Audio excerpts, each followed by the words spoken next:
Thank you so much for joining me, Jean Rawls, for Pivot Forward with Jean. It seems like my household is settling into the new normal that comes from sheltering in place. We tackle each day a bit more focused, a bit more organized, and truly value our good health and family time together.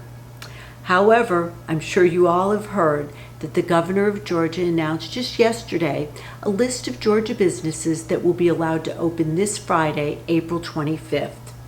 With this change, I think that we all must remember to act responsibly and with common sense and safety in mind at all times. In an earlier email of Pivot Forward, I shared with you a wonderful diagram. It was a vision board for COVID-19. It showed us how people can adapt during difficult times of change. It seems that fear was the first response when we learned about the emerging health crisis in the United States.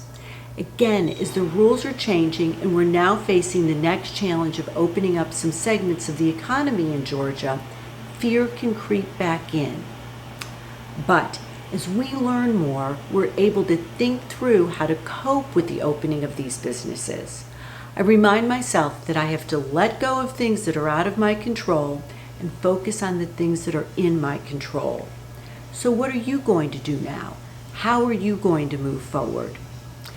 This weekend, I read about a neuroscientist at the University of Pennsylvania who wanted to answer the question of what type of mindset is needed to achieve a high level of success during challenging and changing times.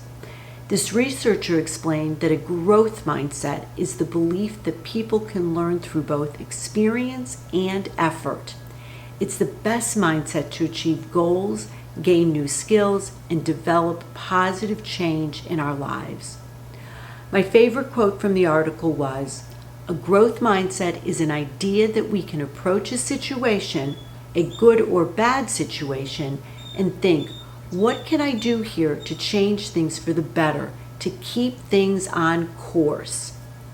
Well, the vision board for COVID-19 shows us that there are things you can do to keep a growth mindset during this challenging time. Live in the present. Focus on the future. Find a purpose. Reach out and help others. Kick fear to the curb and keep your focus on growth. As we continue to adapt here in Georgia, it's a great time to expand your skills and knowledge. In this email, I have a list of where you can access award-winning online education and comprehensive learning opportunities with Keller Williams. What online classes or Zoom meetings maybe have you attended in the past week? Is there one that made a big difference in your daily life as a realtor? I'd love to hear from you. You can always email me at pivotforward@kw.com. Thanks for joining me again at Pivot Forward. Until we meet again, be proactive in all that you do, provide your best self each and every day, protect your family and loved ones, and persevere as we pivot forward together.